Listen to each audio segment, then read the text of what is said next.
Grape Nuts and Grape Nuts Flakes program, starring Jack Benny, with Mary Livingston, Phil Harris, Dennis Day, Rochester, and yours truly, Don Wilson.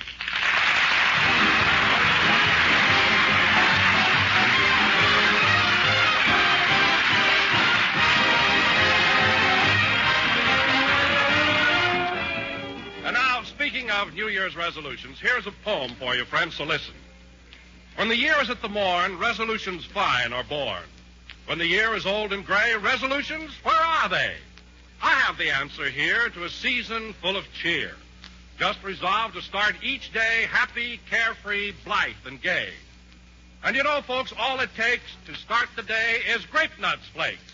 That's the answer, all right. Eat a good breakfast, do a better job. Because you need an adequate breakfast after a fast of 10 or 12 hours the night before. In fact, dietitian tells us that morning is the time we should get at least 1/4 of our entire day's nourishment. Yes, breakfast is the stoke-up meal. And Grape Nuts Flakes are certainly a swell-tasting stoke-up food. They're a whole-grain cereal, cram full of all-around whole-grain nourishment. So for 1944, let's all resolve to eat a good breakfast, do a better job. And let crisp, toasty brown Grape Nuts Flakes help make it easy for you. Oh, hello, Barbara.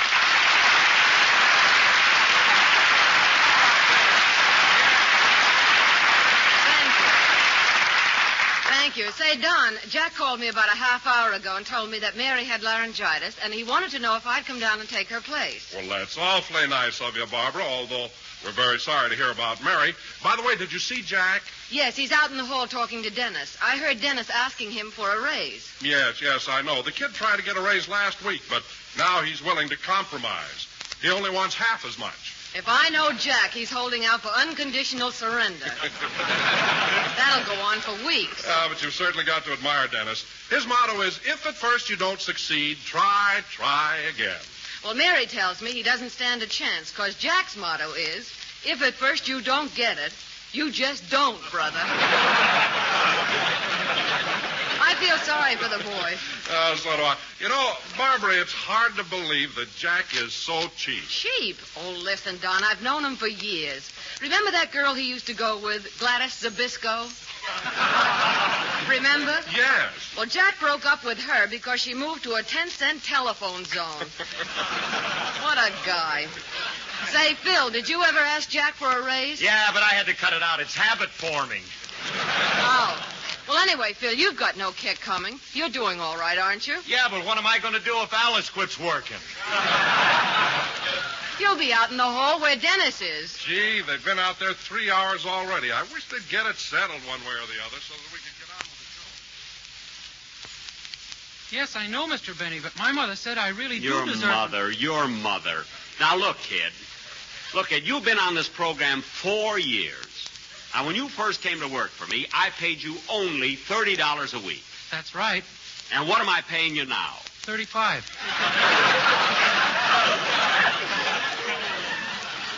Well, there you are. Where? Now, look, Dennis. From the day you came to work for me, I've always had your interest. Hiya, Jack. Hello, Fibber. Now, Dennis, look. I've always looked out for your interest. And I always... But my mother's worried about my salary. Your mother. Well, it's quite a problem with her. She talked to Mr. Anthony twice.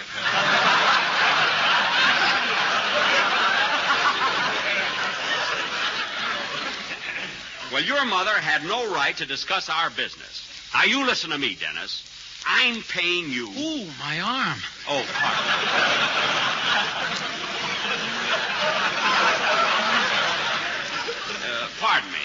Pardon me, kid. Now, look, Dennis, you're getting $35 a week, aren't you? Yes, but I've got a cousin who makes $40 a week, and he's a shoe salesman. All right, your cousin makes $40, and he's a shoe salesman. That means he has to work every day in the week for it. Now, you don't work Monday, do you? No. You don't work Tuesday? No. You don't work Thursday? You forgot Wednesday. Yeah, Wednesday. No.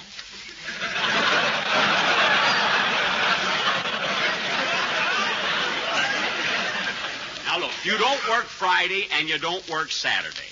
The whole week is almost over, and you haven't worked yet. Gee, I'm a bum.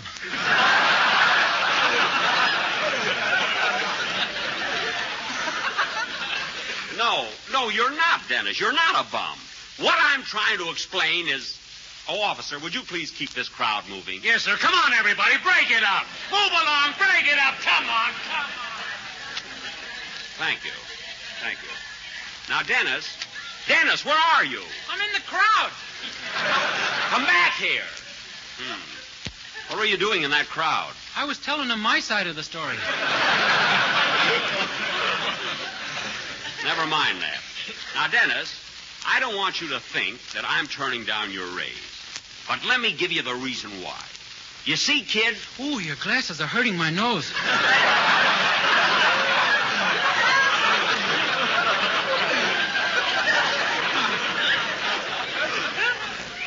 Oh, excuse me. Excuse me, Dennis. Now, listen, kid. Money isn't everything. There are other things to consider, well, let me put it to you in another way. You see... What was wrong with that way? Nothing. For all the trouble I have, it's a wonder I'm not losing my hair.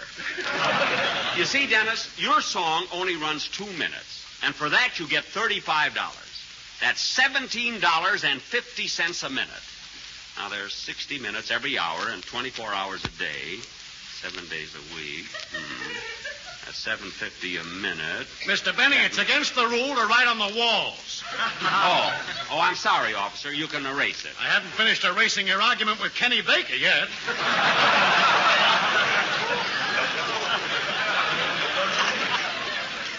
Oh, well, I'll do it myself. Now, there you are, Dennis. There are 10,080 minutes in a week.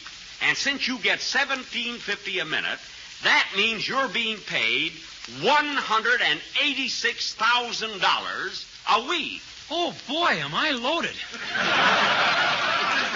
Yes, sir, $186,000. You know what that amounts to a year, kid? $9,672,000. What do you think of that, kid? Huh? And my cousin's been snubbing me.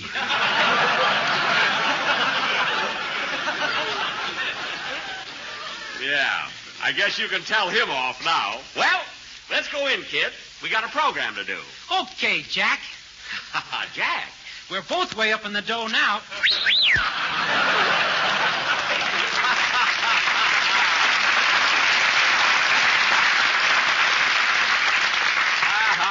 You're right, kid. Potatoes are cheaper, tomatoes are cheaper. Hiya, Jack. Hello, Eddie. Now's the time to fall in love.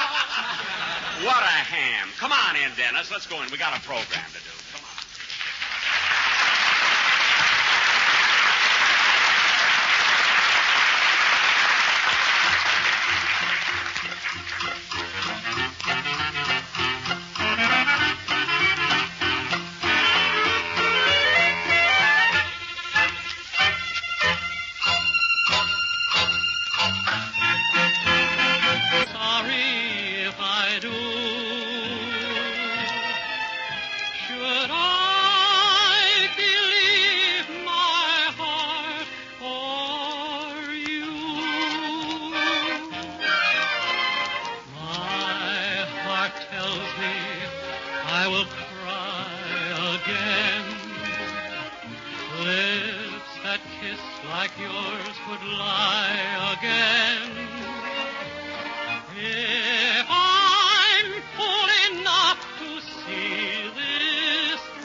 Tells Me, sung by Dennis Day. Very good, Dennis. Say, that was a nice play. Principal, Barbara. Now, you may not know it, but I had an experience last year with one of my writers. He came to me with a heartbreaking story. Mr. Benny, I can't see very well. Will you please give me a raise so I can buy glasses? So what happened? I gave him a raise, he bought his glasses, read his contract, and left me.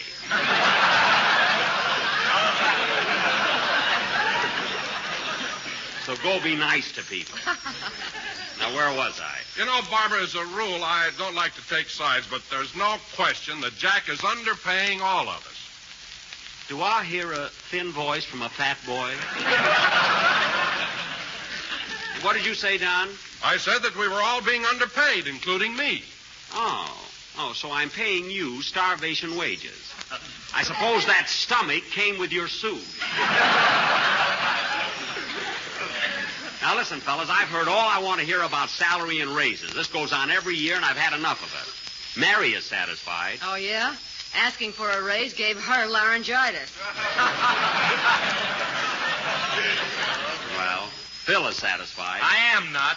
You ought to get Mr. Benny out in the hall. He's a sucker.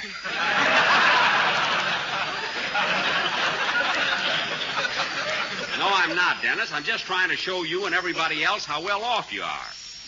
See, Rochester's been working at my house for years. He's happy with his job. Oh, say, Jack, that reminds me.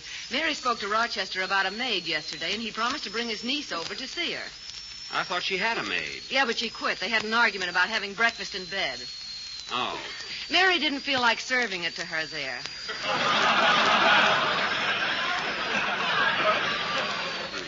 Well, I'll call Rochester and tell him to...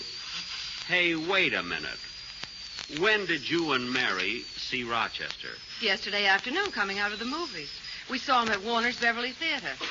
You saw Rochester at Warner's Beverly Theater? And he told me his best friend was getting married and he wanted the day off. Give me that phone. Here you are. Operator.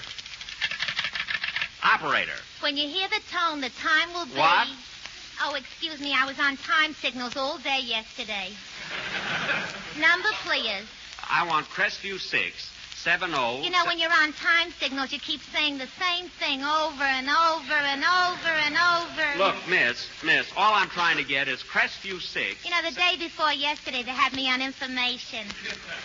Look, I want Crestview 670... That drives you nuts altogether. Well, miss, look, I know how you feel, but You don't know how I feel.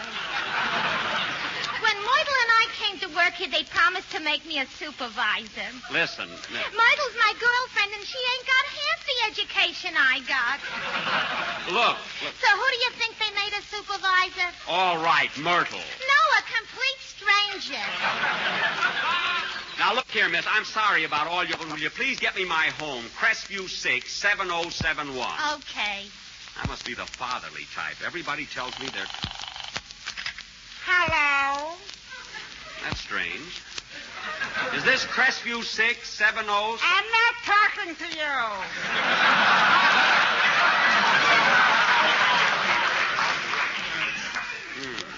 He gave me the wrong number. Operator. Long distance. What? You see how they push me around?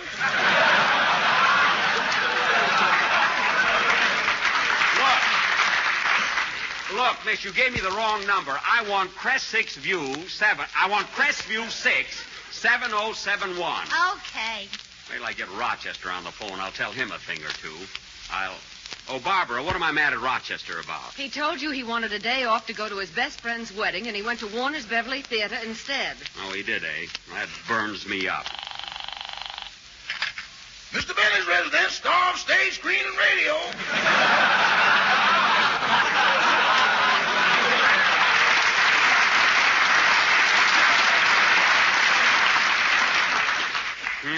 Autograph pictures, 2 for $1. Rochester, this is Mr. Benny talking. Rochester, how did you enjoy the wedding you went to yesterday? Oh, fine, boss, fine. That's good. By the way, did you promise to bring your niece over to see Miss Livingston about a maid's job? Yes, she's here now. We'll be right over. Uh-huh. Now tell me, Rochester, just where and when did you tell Miss Livingston about your niece? It was yesterday afternoon, just as I was coming out of the Beverly Theater. Uh-oh. You were were coming out of the Beverly what? Chapel. Chapel, huh? Then you really did go to your best friend's wedding. Uh-huh. What's his name? Who? Your best friend. Oh, him. Yes, him. What's his name? I don't know, boss. He just got married. It's been changed. Now, wait a minute. When a couple gets married, it's the girl who changes her name. When did they start that? 3 months ago, it's a new OPA ruling. Imagine going to the movies. Rochester, you lied to me. No, I didn't, boss. All right. Then what time was the wedding ceremony? 2:00. Were there many people there? The place was jammed. Who gave the bride away? The Warner Brothers. That does it. Now, Rochester, I'll talk to you about this whole matter when I get home. Meanwhile, you bring your niece over here right away if she wants that job. Now, goodbye. Goodbye. Oh, say, boss. Yes? Looks like my name goes on top of the list. What list? The people you get mad with just before Christmas. Never mind that. Goodbye. Imagine him taking advantage of my good nature. Go ahead with your song, Dennis. Oh, Barbara, Rochester bring his niece over for you to interview for Mary.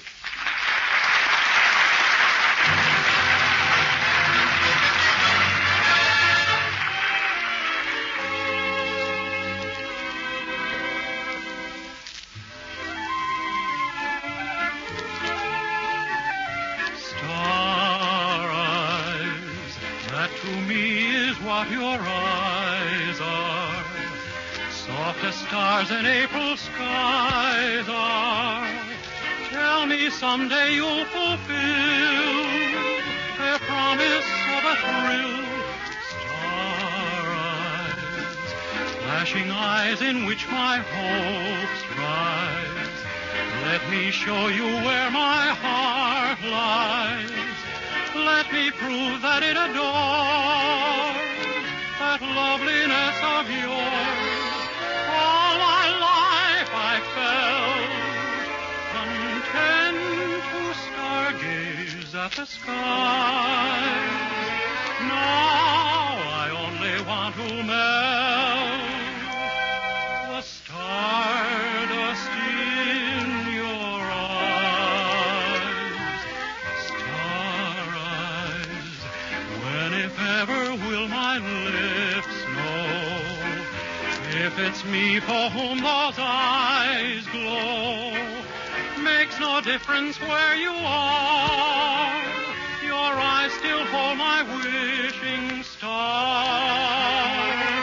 All my life I felt content to stargaze at the sky.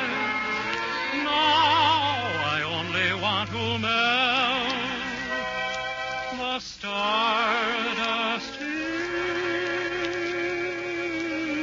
your eyes. Star eyes, when if ever will my lips know if it's me for whom those eyes glow?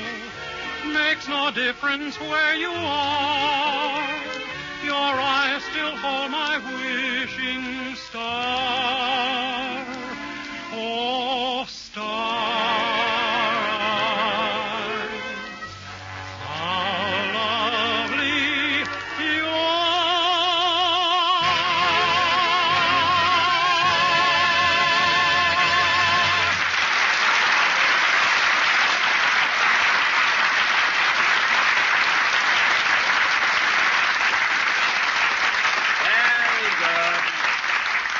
Very good. That was Star Eyes, sung by Dennis Day. And his $1 million voice.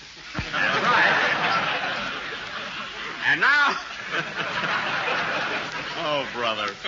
And now, ladies and gentlemen... Oh, say, Jack. Yes, Don? I meant to tell you how very sorry I was that I couldn't be at your house Thanksgiving. I had sort of a family reunion at my mother-in-law's. Oh, how was the turkey? I mean, how was the turkey?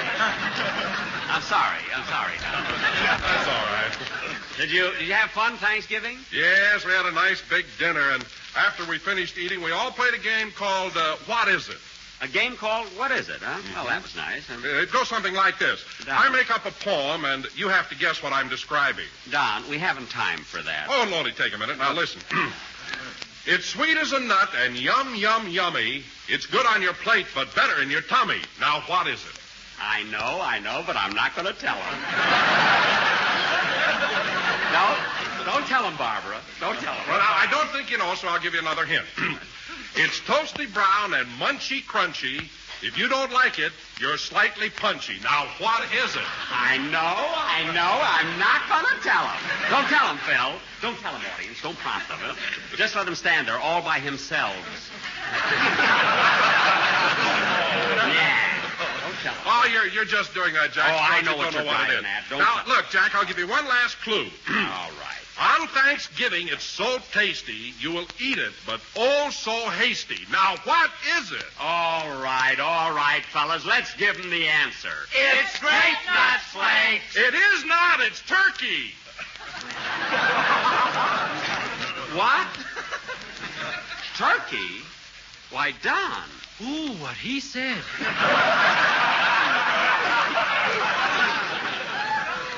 Don, do you realize what you just uttered?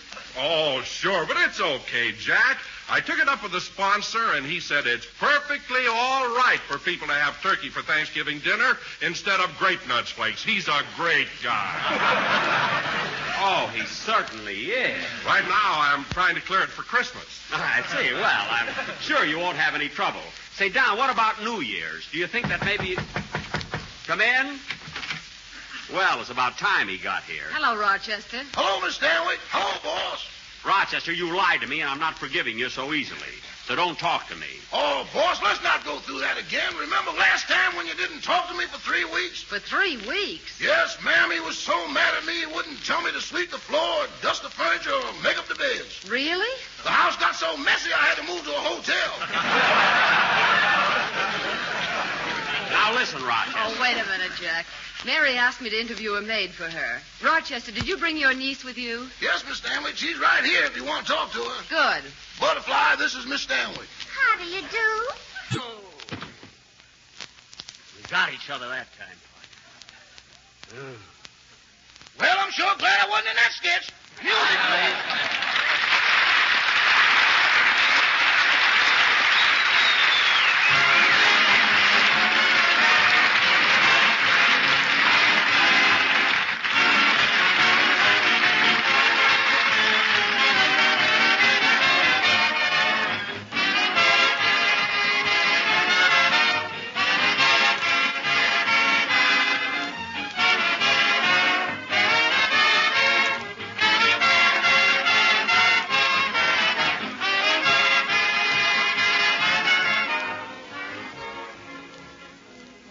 Say, friends, ever notice how often it happens that when you do a good turn for someone else, it boomerangs right back and helps you, too? Well, that's where we all stand with Uncle Sam's new food program, Food Fights for Freedom. By helping Uncle Sam, we help ourselves, and here's how. One of the things we're asked to do is buy more foods that are plentiful. Cereals with whole grain nourishment, for instance, like Grape Nuts and Grape Nuts Flakes. Well, you can't do a better turn for yourselves, folks, than to get even better acquainted with these two delicious, malty-rich breakfast treats. Sure, they're good to eat. I guess you all know that. But there's a whole lot more to the story than just their swell taste. Both Grape Nuts and Grape Nuts Flakes are Basic 7 foods, crammed full of energy-giving, whole-grain nourishment. And, ladies, you just can't think up a thriftier buy than those two famous breakfast cereals. So help yourselves, help your budget, and help Uncle Sam. Buy foods that are plentiful, and for downright good eating, buy Grape Nuts and Grape Nuts Flakes.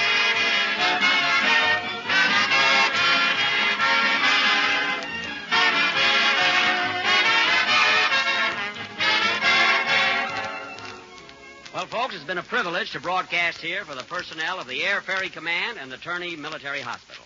And we'll be with you again next Sunday night at the same time. Good night, everybody.